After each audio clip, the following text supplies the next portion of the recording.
Hey guys, back with episode 64. We're just gonna go 64. Yeah, 64. I don't even know if I have 63 done, but we're gonna go with 64. So that's just 64.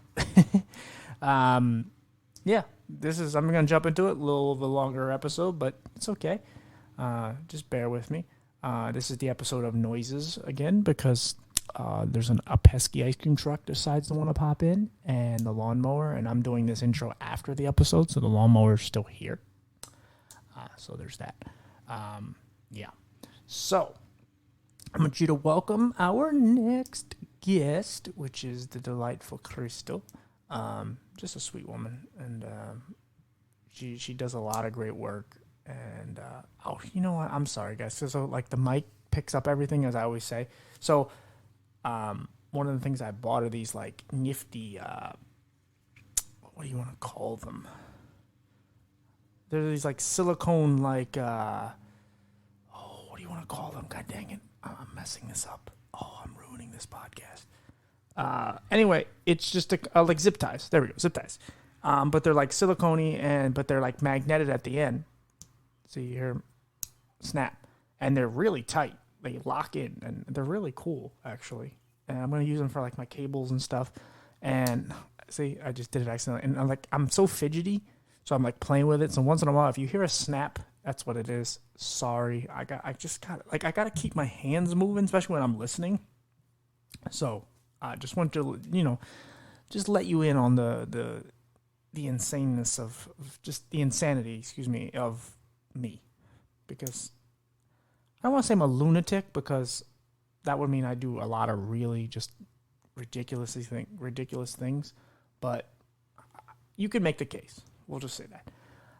But yeah, guys, let's just welcome Krystle. Thanks everyone again for the support. So see you guys. Well, see ya, and then come back, and then Krystle. See, if I had any damn ads, this is where the ad would pop in. But people are stupid. Yes, I said it.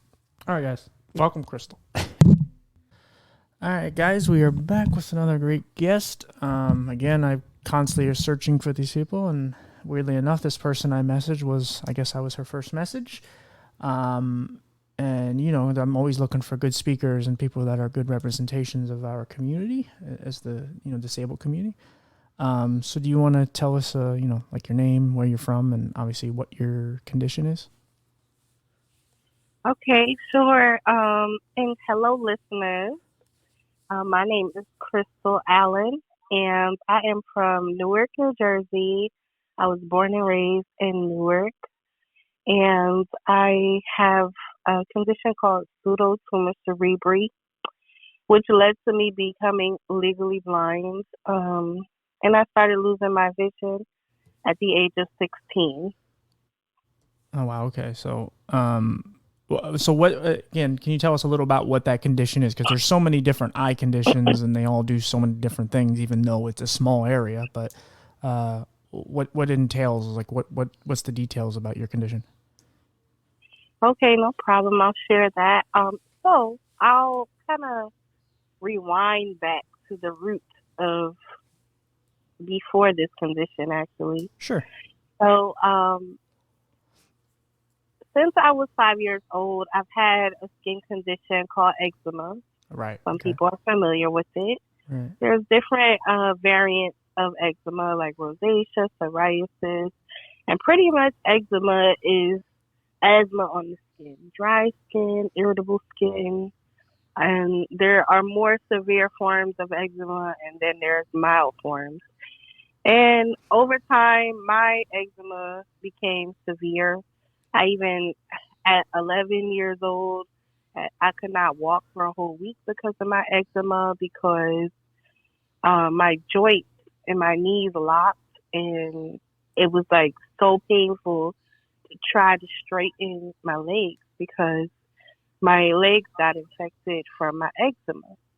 And so, thankfully enough, with the treatment of my grandmother, who is from Honduras, Central America, it kind of helped me restore the ability to walk again. And I just always had issues with my skin because of this eczema. Um,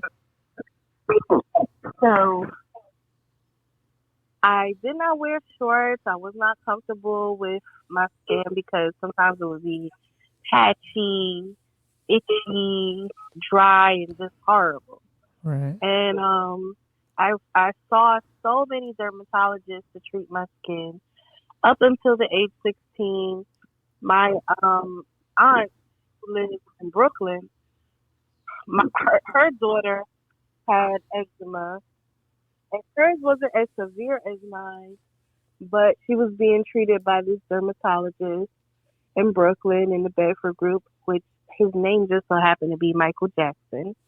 Okay. And she was seeing a lot of great results with him. So I began getting treated by him, and my grandmother would drive me up to New York every time we had these appointments. And as we maintained consistency, I really started to see some really great results. I mean, my skin wasn't as irritable, it wasn't patchy. I was wearing shorts for the first time at 60 years old, feeling very confident. But things took a turn during the 1 year of my treatment with this dermatologist. Out of all of the dermatologists that I've seen, where I began receiving headaches all day, every day. I was unbalanced when standing and walking at times, feeling like I was going to just pass out. And sometimes to lift and turn my head, it would be so difficult. And I did not know what was going on with me. You know, I was actually excited to enter my junior year of high school. I was working at a gift shop in a local hospital over the summer. I was doing things that teenagers like to do, like to have a little money, like to look forward to the next stage in life. I knew I was going to have a chance to take driver's ed and possibly get my permit. All of these great things I was looking forward to as a teenager. But with these different new complications, I just didn't know what was actually happening. And sometimes I would vomit clear fluid out of nowhere. And then my grandmother was working for a hospital in a town called Irvington. The hospital's name was Irvington General Hospital, which it no longer is in existence now. But as she was working there, she took me to an eye specialist in their ophthalmology unit. And he examined me, and he just told me that my eyes were inflamed and I was going to need to have prescription eyewear. And to come back in 2 weeks, he gave me some eye drops to kind of help with the swelling. And before those 2 weeks arrived, I was still having so many issues. I couldn't even go to school. I was fatigued. All I could do was sleep. And um, we went back to the same ophthalmologist, no, ophthalmology unit, but there was a different ophthalmologist who was working, and he did much more of a thorough examination on me. He did a visual field test. He dilated my eyes. He just was really interested in trying to figure out what was going on because my eyes, like, people could see something was wrong by just looking at my eyes because my eyes were bulging out and the optic nerves had ruptured in a way that it almost looked like 3D on my eyeball. So I used to wonder, like, why everybody used to stare at my eyes so much, including the doctors. Those doctors, they used to take their little flashlight and it's like, wow, oh my goodness. Did it So I hurt? used to be like, well, the flashlight didn't hurt, Anytime someone shines a light in your eyes, it's a little annoying.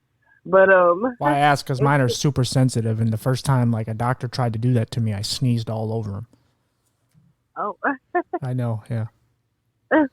well, that wasn't my case. But by the end of that appointment, it was determined that I had pseudotumor cerebri. And for those of you who are not familiar with pseudotumor cerebri, what it is basically a false brain tumor. And so, because the word pseudo means false, and you have cerebri, which represents, anywhere in the head or the brain, and then the tumor. And so, what happens to me is I have all of the symptoms of a brain tumor. So it's like I'm mimicking a brain tumor. But because it's pseudo, meaning false, I don't grow an actual tumor on my brain. So in place of the growth of the tumor, I built excessive fluid around my optic nerve, my brain, and my spinal cord. And that fluid is called cerebral spinal fluid. Everybody has cerebral spinal fluid. It's supposed to help with the healthy functioning of your brain, and your spinal cord in equilibrium. All of these things are interconnected. And in many cases, normal levels of cerebral spinal fluid buildup is usually between 12 and 16, and my cerebral spinal fluid would rise to 38. And if left untreated, that could be fatal. I could have an aneurysm, which could lead to, a fatal outcome. And so, what happens with this excessive cerebral spinal fluid? It creates a pressure in the head. If you had a headache, if you had a migraine, all of that is a head pressure. But my head pressure uh, would be kind of exaggerated because of the amount of fluid I would produce. And once it was determined that I had pseudotumor cerebri, I had to be rushed to another hospital, a children's hospital, because I was still a minor. And then the treatment really began. I started seeing a neurologist and getting on different types of, what do they call that? LASIK to allow me to kind of like manually reduce the fluid. Right. And then I had to begin to be treated by a neuro-ophthalmologist who specialized in pseudotumor patients. Where were you at mentally, like going through all this? Because obviously you were just kind of trying to get through your last condition, the eczema. You're trying to battle for that, and now you're into this world, which is a whole other problem. And now you could either die or lose your sight. So, and you're a young girl. So where are you at mentally and feeling about all this stuff? Well, it took me a while to kind of like settle in with what was really happening because honestly, before I began losing my eyesight and learning about these different medical terms and what was actually happening to me, I kind of dealt a lot with low self esteem because of my experience with my eczema. Being teased, being bullied in school, just because I was different or I looked different or because I had a condition that I could not control, and just not feeling comfortable in myself. And I experienced a lot of issues that some people could probably say is relative to vanity because I was a teenager. When you're a teenager, you go through a lot of different teenager phases, Right. and you want to be accepted. You want to, as a girl, you want to be pretty. You want to be, you know, what people are drawn to with teenagers. Right. And I was not. I mean, I had friends, but because of my low self esteem, I was very quiet. I wasn't too vocal. I kept a lot inside, and you know, I dealt with depression. I dealt with suicidal thoughts. All of those things before my vision loss, and everything happened so quickly with my vision loss that I did not have time to pay attention to those other things that were happening to me. It's crazy how things shifted. Like I didn't have time to think about feeling depressed and feeling Like I wanted to be accepted just because of how I looked. I didn't have any time for that because it was like, okay, one, am I gonna die because of this? And then two, I'm gonna be blind. Like what is that gonna be like? What is my life gonna become? And I'm 16 years old, and I was the only person. I was the first person I met that became visually impaired. I didn't know anyone else who was blind or visually impaired, and then I didn't know that I would expect to have treatment for a whole year during what was supposed to be my junior year of high school. And so mentally, I didn't have time to adjust to any mental health or any issues concerning it initially because everything was happening so very fast. Right. And What's it like to like whether you've had it during then or later in life, what's it like to have that realization of like, man, I really kind of took my eyes for granted because we all kind of take whatever it is we lose for granted until it's gone or mostly gone in our case. Did you ever have that realization of like, oh damn, like I really didn't, like I'm not going to be able to see anymore. I haven't seen that many things. I'm only 16. well, yeah, I'll say maybe 6 to 8 months into my new lifestyle, I really had to, because my family, they were so overprotective of me, and it seemed like they took it harder with losing my eyesight than I did because I didn't know what to think and how to respond. And then I didn't know that I could expect to be treated differently just because I was now becoming legally blind. And then the way that it all happened, because it was like my specialist was trying to figure out, okay, what was the root of me developing a pseudotumor? Because pseudotumor cerebri at the time was very rare for a teenager. Most people who acquired pseudotumor cerebri were in their late 30s, early 40s. They were severely obese. They had a high salt intake in their diet and very stressed. And at 16 years old, I was just 143 pounds.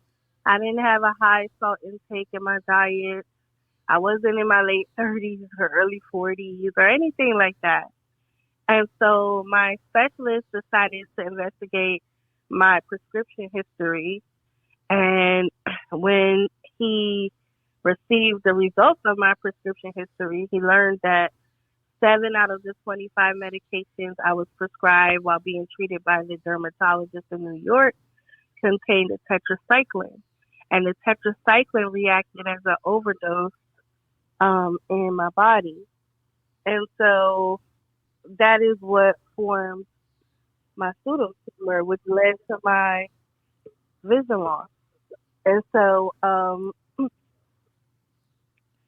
try to like capture everything that I felt, where my mental health was going, and then even thinking about my vanity at 16, it was like all of that was out the window. It's like, do you think about your vanity and feeling bad over how you look to now being a statistic or stereotype as a person who has a disability?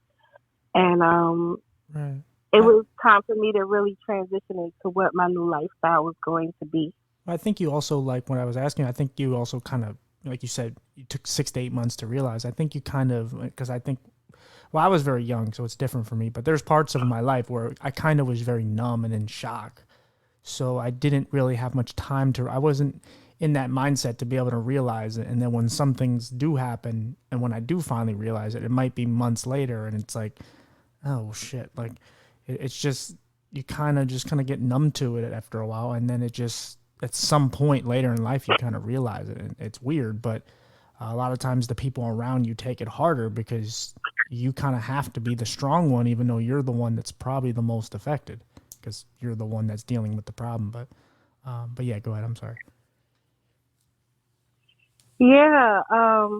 Actually, I didn't really have like a real kind of breakdown about my vision loss until 5 years in. I know it's such a delayed reaction, Yeah. but the reason I feel that happened was one, I'm the oldest out of seven, and I always prided myself in being the big sister and, being a role model, being someone that my siblings would want to, count on and look up to, even though I'm just 5'1.5", and all of them are taller than me now, so you're they're not feisty. doing too much looking up. But outside of the figurative sense of it all, I wanted to be who they would count on and who they would be proud to be their leader as their oldest sibling. So with all of that, I started gaining my wings little by little in terms of independence. And one thing, like I said, my family seems to have taken my vision loss a little harder than I did because they were so unfamiliar with the blindness community. I mean, I was unfamiliar at first, but they were really unfamiliar. And I became a new kind of experience for everyone. And on top of that, my family just really loved me. So they just wanted to be there for me in the best way possible because of this condition. I experienced 22 spinal taps, 2 eye surgeries, and 1 temporary shunt in my head. And having to go through a year of hospital treatment and just realizing my life was going to be a little different and not knowing really where it was going to head, but I knew things was going to be different. I was told that by the time I turned 30 that I would be totally blind. And then I was also told that I didn't have the cognitive ability to go to college and that I could not become a teacher and I could not travel to Tokyo. All of these things are things that I've done that people told me I could not do. And it was almost like as soon as I was diagnosed with being legally blind, it was like that diagnosis was trying to claim what my life was going to be destined to be. And even though I had not met anyone who was blind or visually impaired initially, I knew that I was not going to be giving power to anyone but myself to reach areas that I wanted to reach in my life. I'm still ambitious in my later years of life. I still have a lot of things I want to accomplish. But at 21, I traveled to Tokyo, Japan with 11 strangers who all had different disabilities to advocate for Japanese residents who had disabilities. And I was told that before I left that I couldn't go to Tokyo because I was blind. One of my family members was like, "How are you going to go to Tokyo and you can't see?" And I'm like, well, I don't think I'm the first visually impaired person traveling in this world. I'm sure wherever they are, they're traveling. They're doing something. And I was also told that I could not be a teacher, and I really wasn't even trying to be a full-time teacher. I just wanted to be a substitute teacher to see if I could get idea on whether I liked teaching, if I liked working with children. And I was told that I could not do that because I was blind.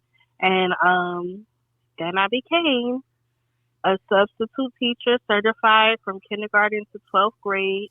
And I taught in all 11 public schools in the Montclair School District here in New Jersey. And it was just, so many doubts that people had for me.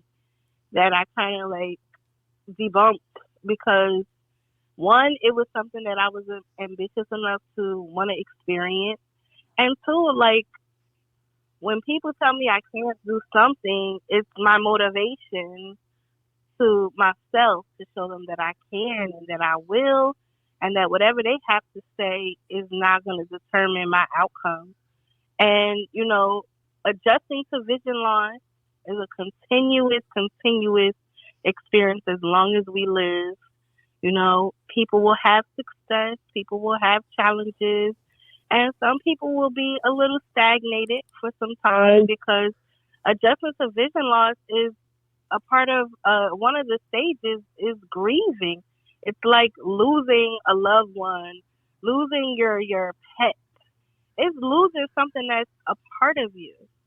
And when you are not faced with resources and information and just people with lived experience, initially, the only thing you can deal with is yourself and your decision to move forward. Right. So, that's what it is with dealing with vision loss.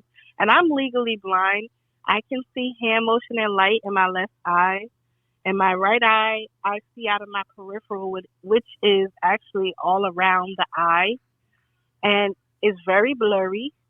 I can still see some colors. I can see large letters. Like they have to be super large and bold. And for the most part, I can see where I'm walking to, but it's very blurry. I cannot see street lights, street signs. Uh, I did used to use handheld magnifiers when I first began losing my eyesight, like the little globes, but I no longer can use those. Right. Those little I circular magnifiers. Yes. Yeah. I do use a closed circuit TV from time to time for work. But for the most part, I like to use screen reader technology like JAWS or VoiceOver and Siri on my phone and iPad Right. and on my laptop, JAWS.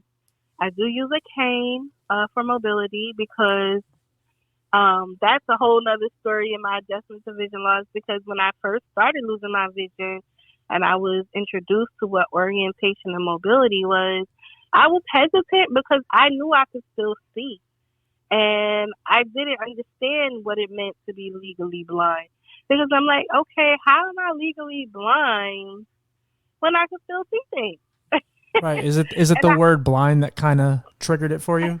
Because yes, I know a lot of times when I say legally, a lot of times I say visually impaired because when I see legally blind, it's kind of like, if your mom were to ask you, do you want ice cream or cake? And you always say the last thing because people hear the word blind and they forget, they don't hear the legally part. They don't know how to put it together. They just go, oh, you're blind, but you didn't run into a wall. And it's like, I didn't say I was blind. I said I'm legally blind. So, and so when I first heard that word from me, I was just like, but that's silly. I can see. yeah, But once you educate yourself and you realize, like, okay, you're under the limit of being able to drive and so on and so on, this is why you're considered legally blind. Because if you weren't considered legally blind, you wouldn't be able to get certain, disability or whatever because you can still see. But go ahead. I'm sorry. yeah. And for those of you who are listening who may not be in the blindness community and you don't know about the different branches of vision loss, there's low vision, there's legal blindness, there's vision impairment, there's blindness, and there's also deaf blindness. And all of these I have been introduced to over the span of the past 21 years that I have been legally blind. Um, and I've met some remarkable people in the blindness and disability community overall in these past 21 years. It'll be 21 years in August that I have been diagnosed with the pseudotumor and determined to be legally blind. And in many cases, being legally blind is where someone with normal eyesight would see at a distance of 200 feet or more, and maybe I would only be able to see 20 feet, 10 to 20 feet less or less than that person. And my vision can't be corrected currently. I was told that maybe through some stem cell research, it might have a possibility of being slightly restored, but not fully restored. And, I'm not really banking on that right now because what is for me is going to be for me. I know that I am really, truly beyond blessed with a lot of the experiences that I have had. And a lot of the challenges, whether they were positive or negative, in my experience, because as long as we live, we're going to have positive and negative experiences. Life is truly like a learning tool every day that we wake up and breathe and experience something that life has to offer us. Right. It's not easy. Nothing is never really going to come to you so easy, but it is doable. It's workable. There is life after blindness, after vision loss. Some people may not be able to imagine it, but I can definitely tell you with my own lived experience that as long as you have the determination and motivation for yourself to succeed and for yourself to understand yourself, then, all you need to focus on is moving forward from there, And it's humbling too. Like it lets you know every day that you can't ever get too full of yourself. No matter how much your loss of sight, and again, I guess it can translate to anybody with a disability, which I've talked to many people and they kind of feel the same way, where it's like there may be a day where, I may like kind of overthink something like, oh, I'm going to sit back here and I'm going to watch this movie. And it's like, oh, you're an idiot. Like, of course you can't do that.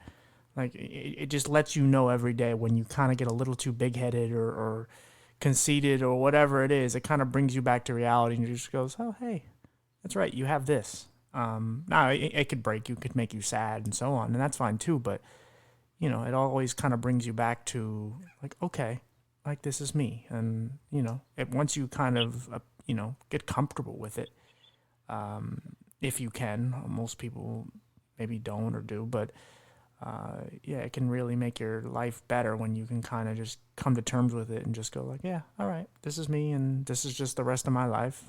And this is how I'm going to have to live it. And I just got to find ways to, for everything in life to work for me in everyday life. Yeah, and you have to have a sense of acceptance, We're human beings, so it's okay for us to feel sad or depressed or angry about something that we lose. To me, it's a natural course of feeling. But I feel like those feelings should be temporary. You should definitely experience them, deal with them, acknowledge them, but they should not be a forever moment for you. Because there are other feelings and other experiences we're going to have outside of that. And we just have to have that mustard seed of faith, that one, you'll be able to get through it. And two, you can still reach success. You can still achieve small and large accomplishments. And as long as you tell yourself that that's going to happen, you have to have affirmations about what you want your life to be. And things are not going to always come easy. Like I mentioned earlier, things may not happen as fast as you would like them to happen. But the point of it all is to make sure that you're active and you're trying at least. Because when I first started losing my eyesight, with all of the love that my family gave me, I needed them to back off. I needed them to back off and allow me to come into my new self and experience this new lifestyle, even at 16 years old. Like my grandfather, when he was alive, he loved me so much that he thought that he needed to cut my food up in squares and shapes.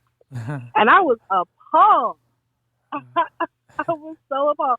And then, because I was so young and, kind of naive to, what it really is to take care of a person and want the best for them, I realized later on as I became a young adult that, that was really just his love for me. Right. But I also had to kind of like show him and show my other family members that, I know you all love me. I know you all support me, but you must allow me to be me and allow me to figure out things, allow me to try things. Even if I make a mistake, it's my mistake to be made.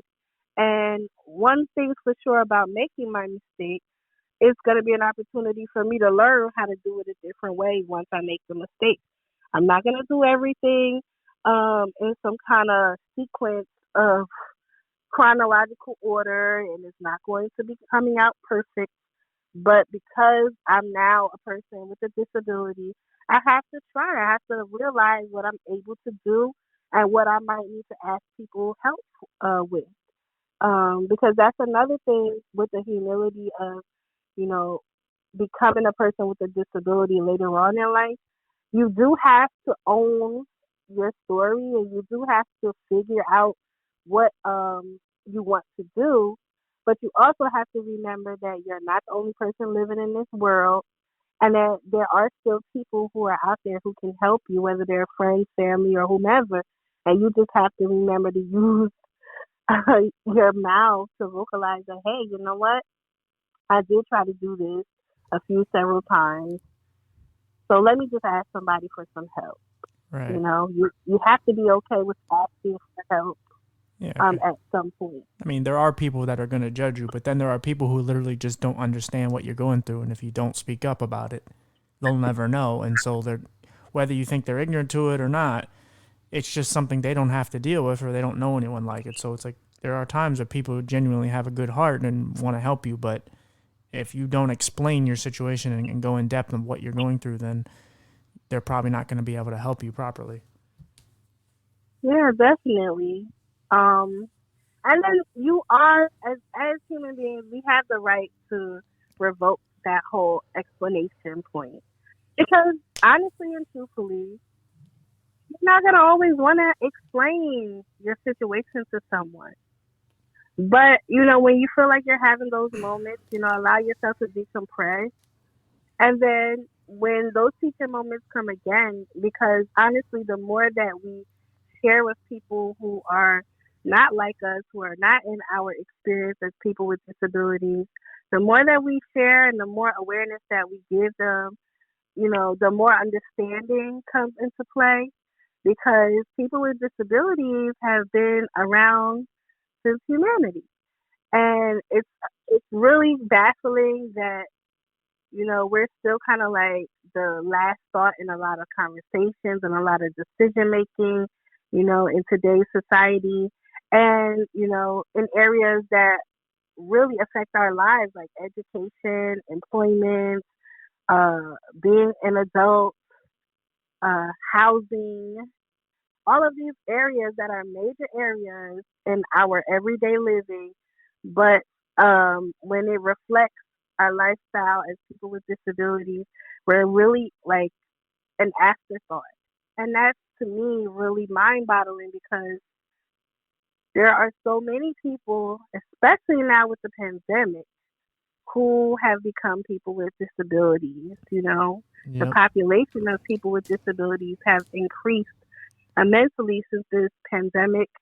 And you would think that there were more opportunities that would be developed. I mean, there are some, and it is a start, but I Well, feel like the start is so delayed. yeah. Well, and new disabilities are being, developed, understood every now and then. There's some new one that comes out. And, I think a lot of Hmm. people don't really think, but like mental health is very crippling and we all deal with it, but it's a disability in itself. I'm not saying everyone should just collect Social Security for it or whatever, because everyone has different amounts of how much it affects you. But in general, like that's a disability in a lot of ways. And there's a lot of these, what people call Yeah. like, what are they called? Not internal, invisible disabilities, ones that you just can't see. Yeah, hidden disabilities. Right. Hmm. There's so many that are, and like I said, there's so many that are kind of kind of coming to the forefront, and people are starting to understand them more. Because a lot of people, even just like with special needs, people just think, oh, well, they're just special needs, but there's people that are just autistic. There's people that, there's so many different conditions that come from it. It's not just one, and they all need different things based on, a lot of times it's person by person, but they need certain things to help them get through the circumstances that they're dealing with. And so, yeah, more and more of us continue to come out of this. And COVID has just not been very good to a lot of us. Knock on wood, I've been great, but, I know so many people have just been affected by it, whether they have a disability or not. So, yeah, that's unfortunate. Yeah. And so, with my lived experience as a person with a disability, I have had a chance to be educated, have a chance to be employed, and a lot of my previous employment versus my current employment were in support capacities, but it awarded me a lot of great experience that has gotten me placed in, the stage of employment I'm in right now. I currently work for a state agency as a community outreach specialist for all 21 counties in New Jersey. And it's been a really good experience. But when I'm not working, I operate my nonprofit organization, which is a 501c3 tax exempt organization, and it's called Eyes Like Mine Incorporated. And our mission is to share awareness about the abilities and potential of individuals with vision loss through community service initiatives and comprehensive empowerment workshops. And I've been operating this nonprofit for the past 7 years now. And even with the start of that, when I had the idea with a few other people who are my board members, I was told that maybe I should take my idea and put it under someone else's organization. And I just couldn't see myself doing that. I didn't have a full fledged plan on everything that was going to be incorporated into the organization, but I knew that I wanted to be able to have my own space for the people that I connect with this organization. And 7 years in, we're still local, but we've been doing a lot of great work in the past 7 years. That's awesome. This is something, I don't know, great. Outside there's an ice cream truck and my mic picks up all of it. So something that I've thought about more recently is, I've come to terms that I am a disability advocate. How much does it matter to you, or how much do you think about being a good representation for our community? Because we have so few, and a lot of what people like advocates and people who really care, and obviously people who have been through what we've been through, and many others have been through, like, how much does it weigh on you? How much do you really think about just kind of being a really good representation for the community so that people can understand us better and realize what we go through? Well, I'm proud to know that I could be one of the many representatives of the disability community.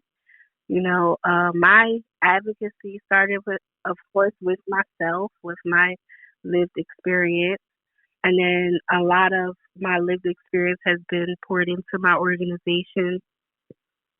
And even outside of my organization, where I've sat on different advisory committees and focus groups to make sure that needs that reflect people with disabilities are where they should be, and that we get the most out of what is available to us, and that we know what's available to us.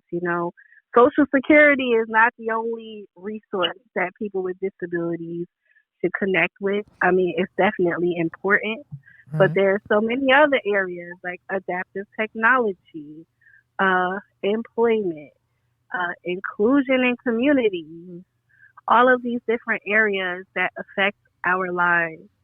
And I'm glad to know that I can be a representative, if you will. I'm just really trying to live my life and carry out the things that drive my passion forward. And one of them includes advocacy and the disability community because I am a person with a disability and because I realize the uh, injustices and imbalance of inclusion.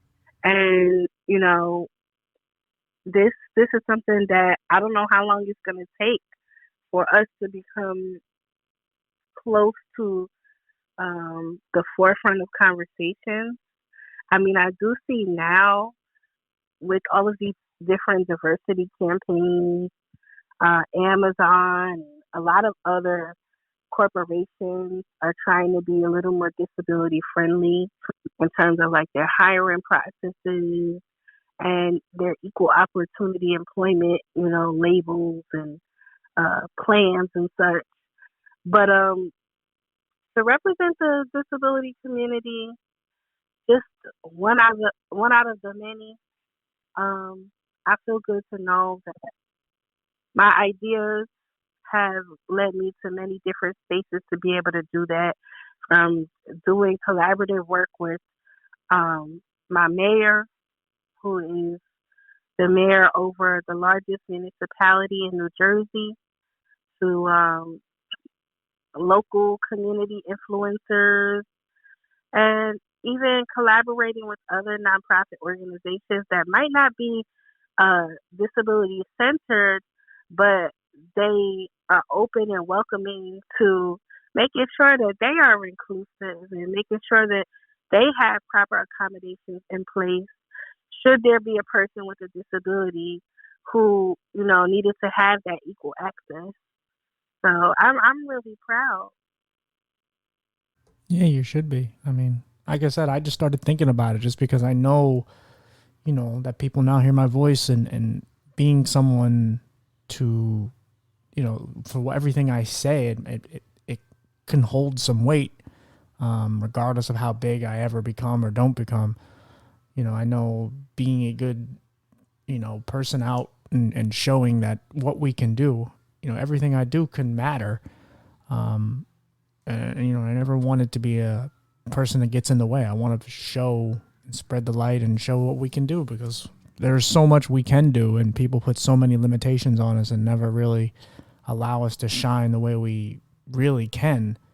They just automatically assume we can't do certain things based on what they imagine if their eyes went or their ears went or whatever. And it's like, well, I couldn't do that, so you can't. But Yeah.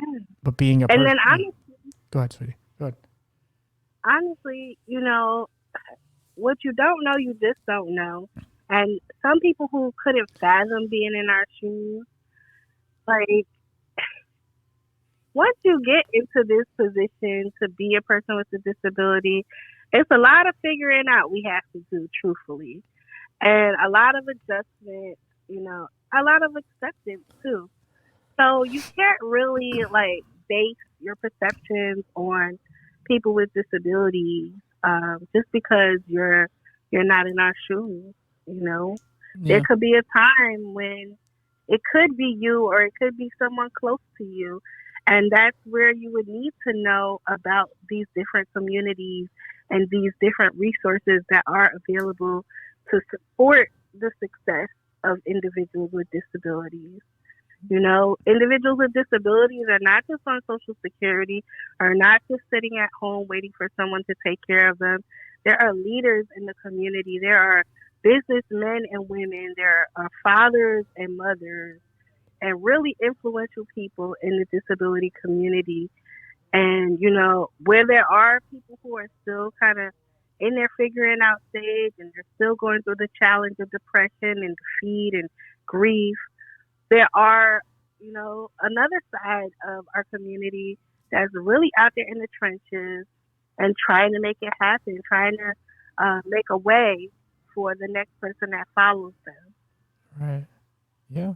And again, that's kind of like the whole transition of life of, we're the generation that takes care of the next generation, just like the one above us, whatever, the 40-year-olds, the 50 or whatever, well, I'm in the 30s. So, like they are supposed to take care of, set it up for me to kind of succeed. And then I'm supposed to set it up for the group below me. And we just continue to pass it on and make life easier.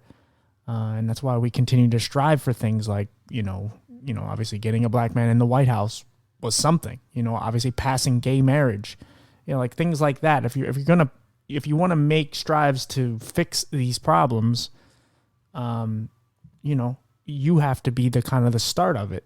And then the next, and like I said, you just keep passing the ball down until you just continue to keep going, and life hopefully gets better for generation and generation and generation and generation. But, and so, like I said, I've been thinking about it just because, I just, not even just because of what I do. It's just, I want to be a good representation because it matters to me. And I know there's a lot of people that don't feel like they have a voice and they can do what I do or what you do or what others do. It's, and I want to make people feel like they can, regardless of whatever their condition is, regardless of how off they feel they are. Just, you can make a small difference and that could turn into something much bigger. And if you don't try, you can't complain about it, because you have to get out there and you have to try, even if it's something small. Just make it known that you're not useless. Like, you have a disability. That doesn't mean it means your life is going to be a little more difficult and things are going to be different for you than others, but that doesn't mean you're any less than anyone else. It's just life is more difficult, but you can appreciate life more. And there's a lot of things you have, like empathy, and there's a lot of things that a lot of people don't have out here that you probably will end up having because of the circumstances. And you'll probably learn a lot more just because of, when life is harder to you, if you can learn to appreciate your journey, you hopefully can come on the other side of it and realize that, there are some great things to live for. And so, yeah, like I said, it sucks to lose your sight, or it sucks to lose whatever it is that is ailing you if you're listening, but it can get better. In a lot of ways, a lot of people with disabilities end up saying that it's the greatest thing that ever happened to them. I'm working that out, but I love who I am and what it's made me. Sure, would I like my sight back? Yeah, but I'm okay with it. Like, I think my only worry, as I've said multiple times, is the unknown of being able to lose more of it for me. But if I kept my vision right now, which is not good, I'm good with it. But if I lose more, I'll just have to adapt, like I've did many times over. Yes. And also to the listeners, as you hear both of our commentary, get yourself nosy enough to connect with information. We're in an information world where everything pretty much is online. Our phones are little mini computers, and every phone has an accessibility feature for magnification, voice activation, hearing loss, and there's tons and tons and tons of free apps that are conducive to a person with a disability to navigate around in different internet spaces to connect with information. Because information is what will really get you to the next stage, whether it's a conversation you're having with someone or your own research to find out about, the extent of whatever your condition could be, for one. Ask lots of questions to any medical professionals who are, giving you diagnoses, and make sure that you're being proactive and self advocating for yourself, and that you walk into different spaces and rooms with the most knowledge about whatever the topic can focus on, especially if it's um, relating to what your life is going to be. When I was going to all of my different treatment sessions as a young adult, I asked questions, and I've experienced different types of discrimination. Like, for one, for one instance, I was going to a gynecologist, and it was my first appointment, and I was referred by my primary physician. And when I got there, I did the initial paperwork, to do all of my insurance and medical history and things like that because I was a new patient. And when it was time for me to go into the examination room, I was just going for my annual checkup. And I noticed I was waiting in this room for so long. And in the lobby of the doctor's office, there were really, I think there was no patients. There may have been one other patient in the lobby. I just couldn't fathom why it was taking so long. But I just figured, you know what, all right, this is my first time here. Maybe she has other patients in the other examination rooms. And when I got in there, one of the first things that this doctor asked of me was, what's going on with my eyesight? I'm too young.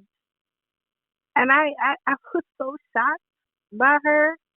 And that is what really lit a fire under me with starting my self advocacy because I just didn't understand that question. That question was really absurd. And I said, well, I mean, I didn't know that vision loss had particular ages that it wanted to connect with.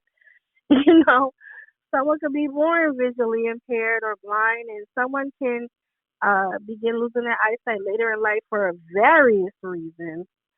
And on top of that, she wore eyeglasses, so her vision wasn't that great herself. Yeah. And she refused to treat me, to examine me, because she thought I wasn't competent enough to read the paperwork as a first time patient. And I said to her, I was like, I'm definitely competent. But the only reason I can't read this is because you have not allowed it to be accessible to me. It's small print. I'm legally blind and I cannot see it. So what can happen is your staff that you pay should read it to me, and then I'll be able to receive the information. And she told me that I could not force her to examine me, and she refused to treat me because I was blind and because she associated my vision loss with an intellectual impairment. Yeah. We And all have that story.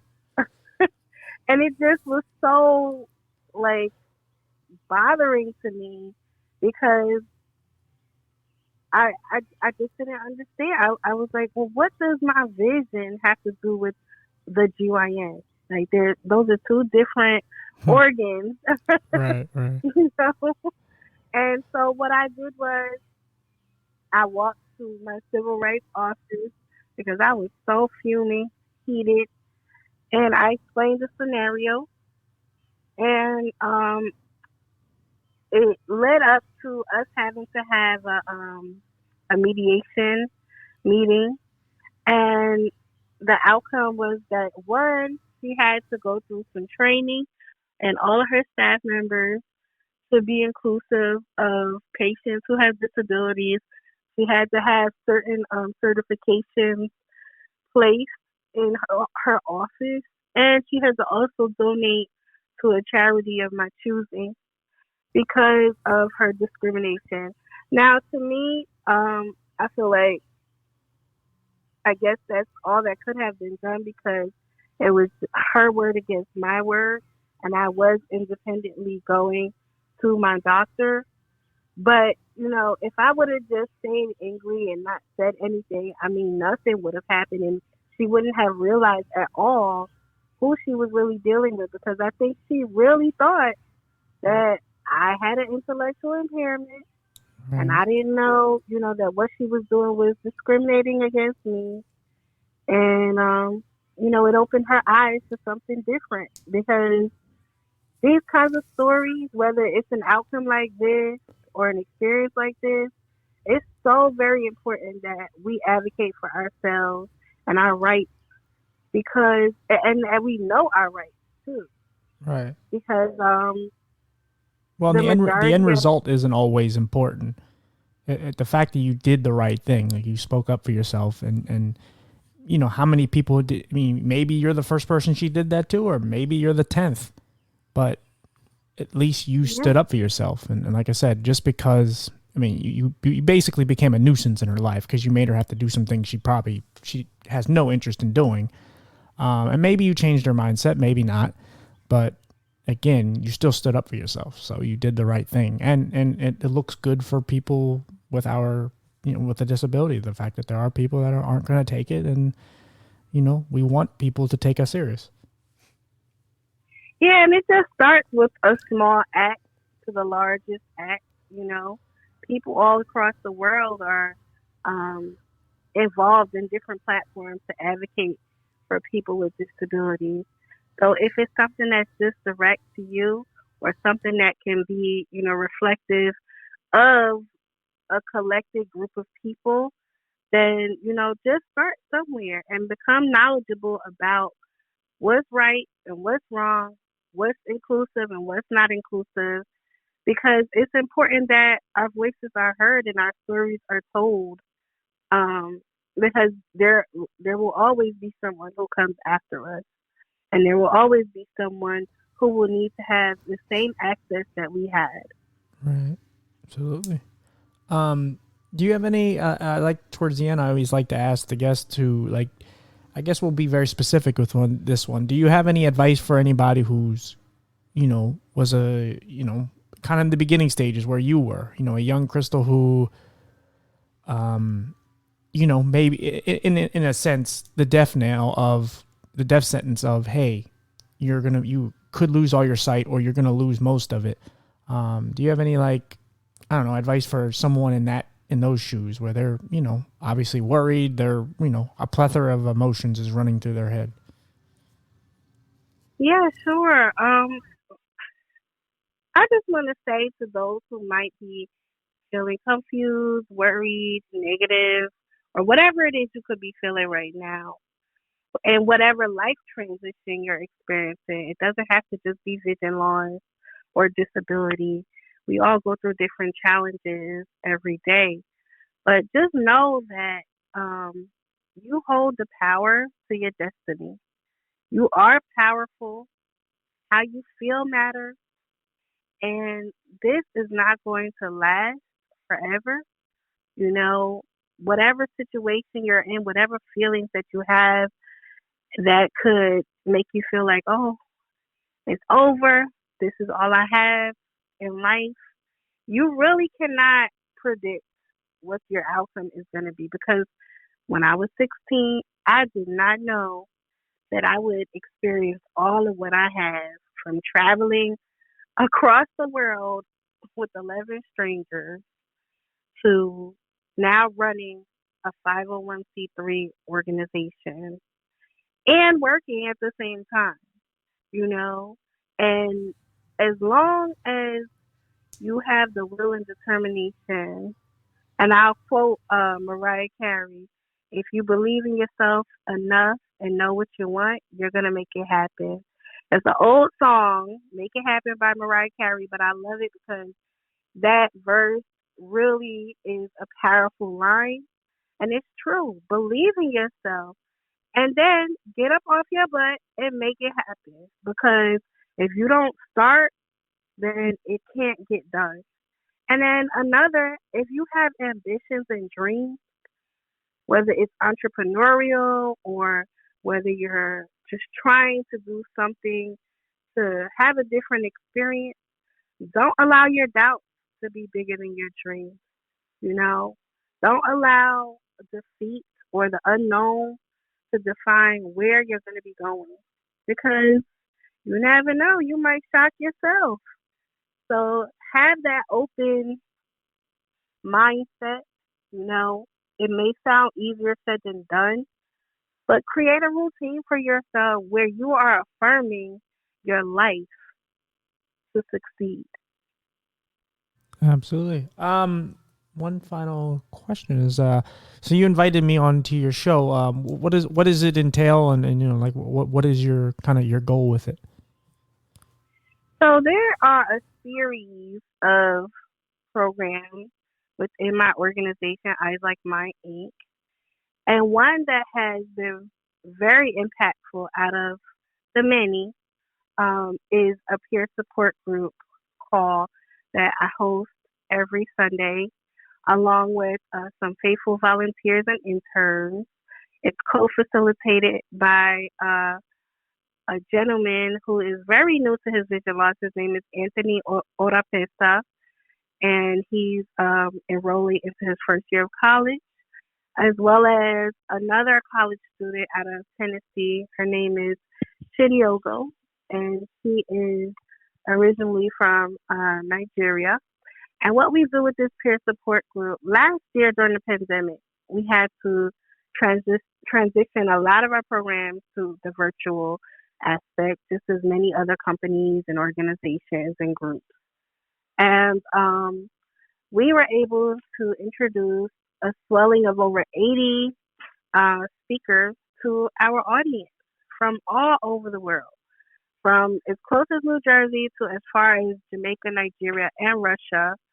And with our support group, we are able to share the stories of individuals who either are professionals in the field or who have lived experience with losing any degree of vision loss, their journey, their challenges, and their success.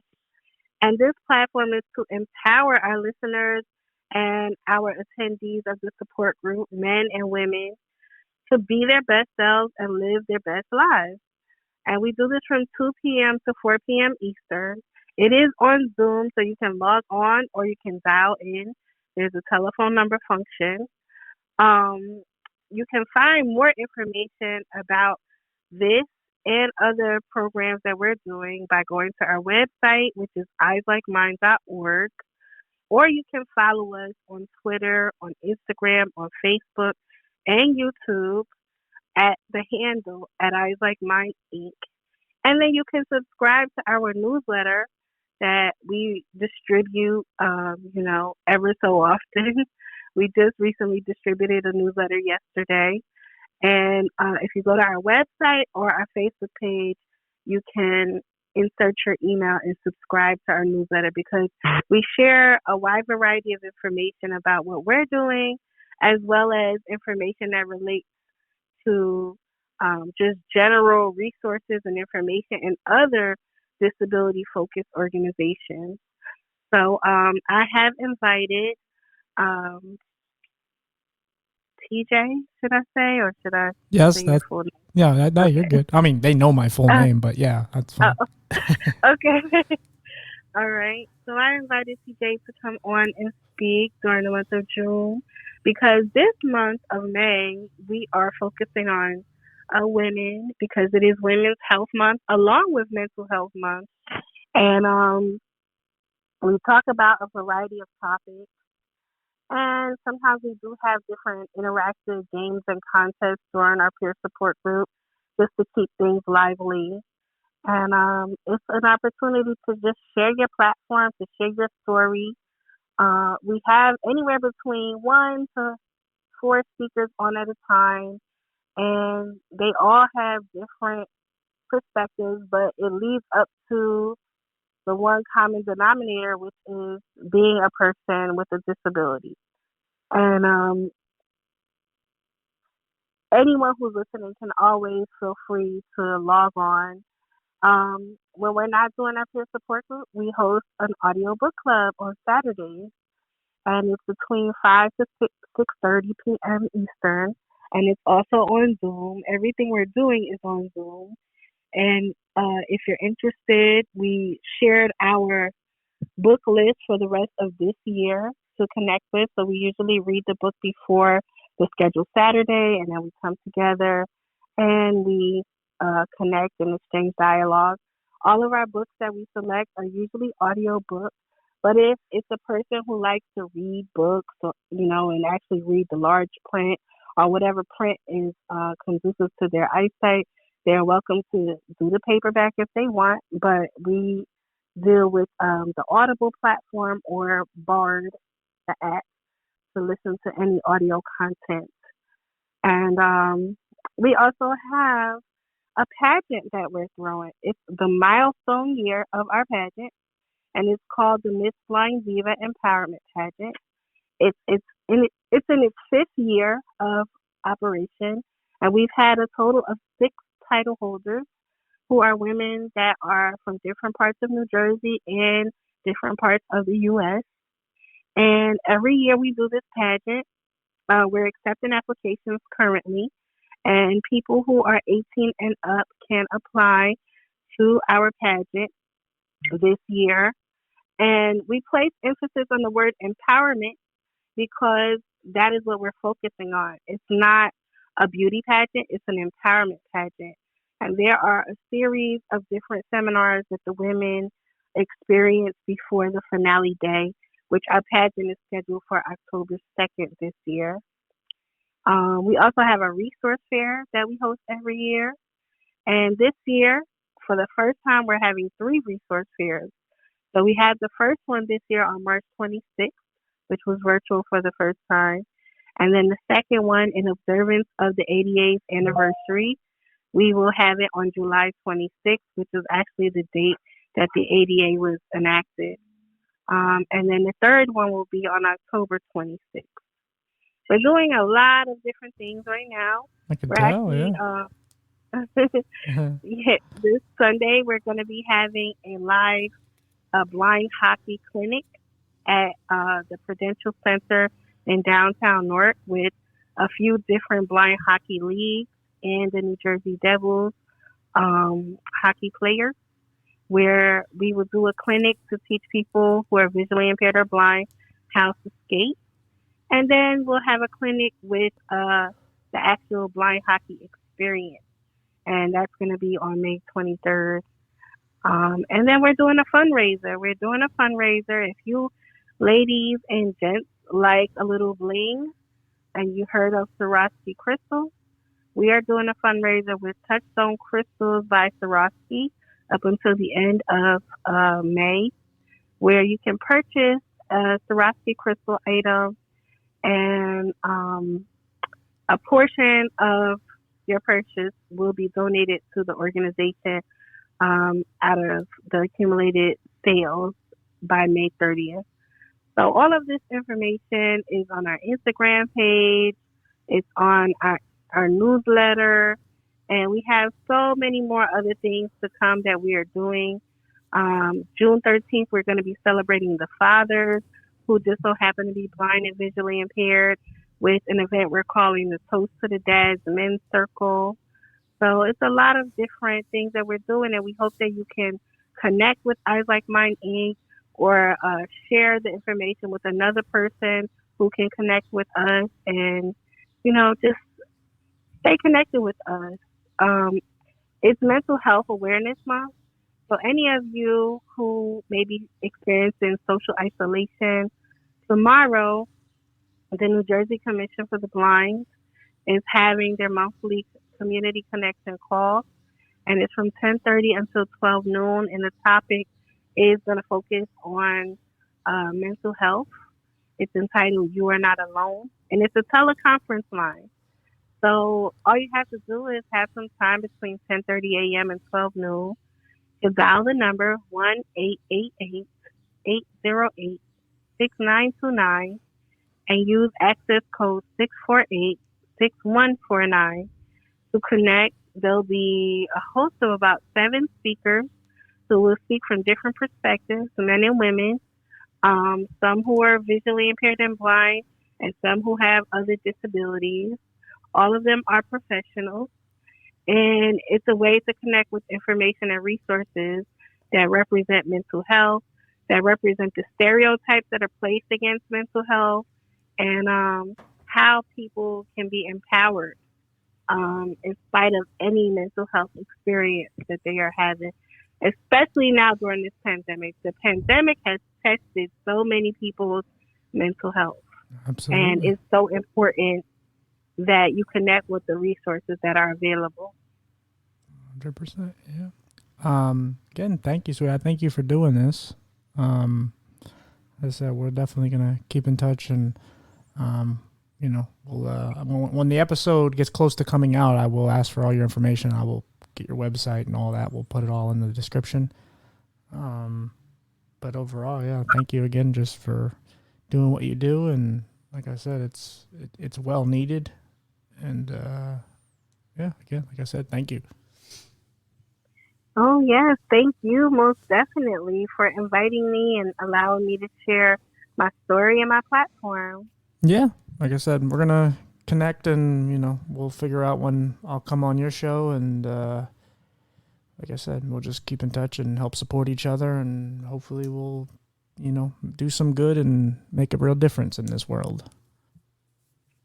Yes. All right. All right. Thank you again. All right. Thank you, PJ. Yep. Take care. All right. You too. Bye.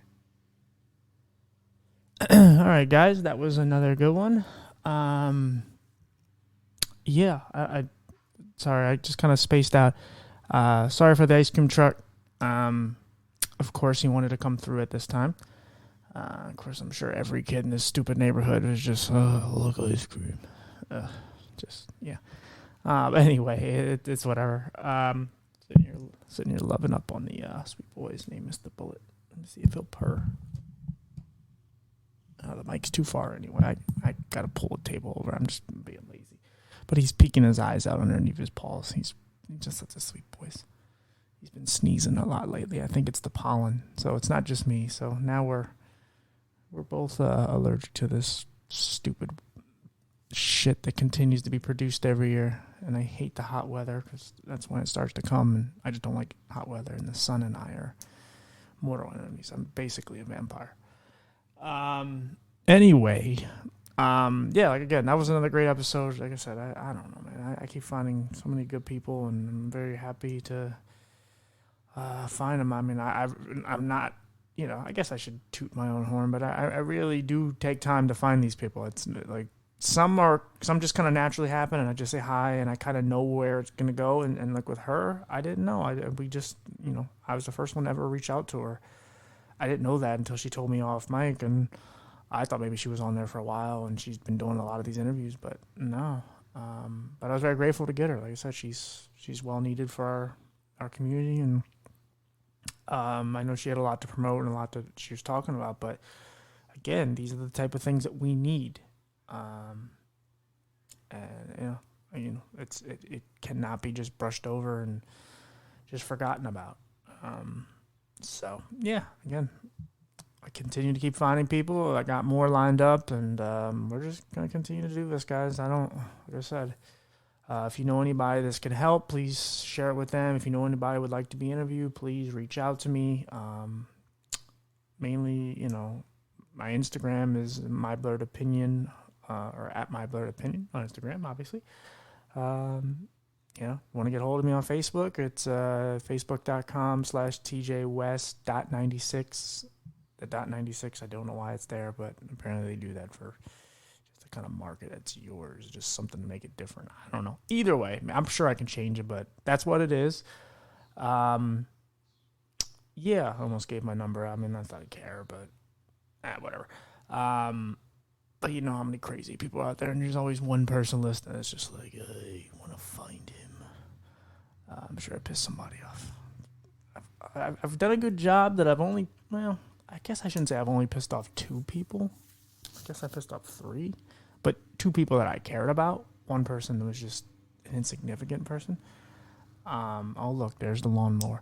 All right, let's get out of here. But yes, I have pissed off a couple people. That's all right. I kind of like it. I hope I didn't piss any of you guys off. You're all sweet people. I'm just going to say that because you listen to me, and I have to say it. I actually just bought, I know I'm getting older, just kind of as a quick side note. I'm getting older because I'm enjoying buying stuff for the tub and for the kitchen and shit. Like, I just bought these, I don't know what they're called, but like shower bombs where you just like throw it in, you throw it at the bottom of the tub, and it just like turns your tub into a sauna. It's like, I'm just And I'm sitting there like, yes, I got this. And it just, and I was excited about it. So I got to go to my mailbox. It's hot outside, but I got to go walk and go get it because I want to go take a nice shower and I want to just pamper myself like a sweet boys that I am. Yeah. And I bought something else that was little.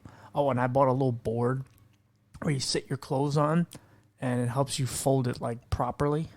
I got like fumble fingers. I could do it, but this is just so much nicer. People say, well, you wasted $16. I don't give a shit. I enjoyed it. I actually enjoyed folding clothes. I know. So now I need to find something to help me make like doing dishes fun because I don't enjoy that at all. And then after that will be, how do I do bullets litter? I don't enjoy that at all either. Anyway, guys, all side notes. Hope it doesn't take away from everything she just said that was so delightful. I am a complete idiot. Just ignore me. Not completely, because I need you to listen. But anyway, guys, I will see you on the next one. Appreciate all your love and support. Thank you, guys. Take care. Bye.